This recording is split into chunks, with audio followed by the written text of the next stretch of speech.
Welcome! If you're watching this, I'm 99% sure that you have a slow drain in your sink.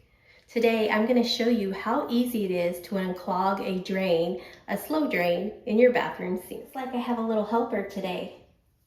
Astrid, are you checking what supplies we'll need? So for supplies, I like to use 2 buckets, 1 bucket for underneath the sink, 1 bucket to carry out the P-trap, a pair of gloves. I'll use my hands, but some of y'all may need to use a wrench to untighten the P-trap. I like to use fourth a toothbrush or a regular brush, and lastly a garden hose. Let's get to it.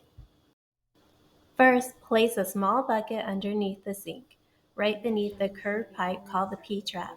This will catch any water or gunk that might spill out.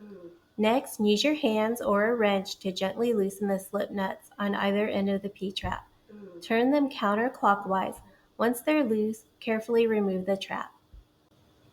Now check inside the trap. You'll probably see a buildup of gunk, hair, and soap residue.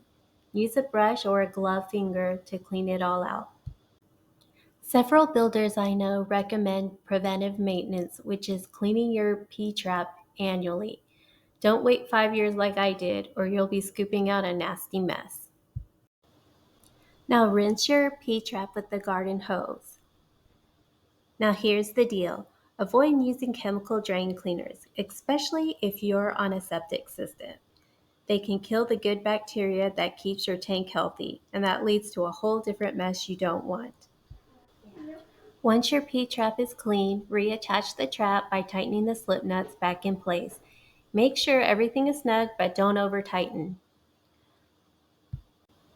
Run the faucet for a minute to test the drain and check for leaks. If everything flows smoothly, you did it. I just showed you how easy it was to unclog a sink.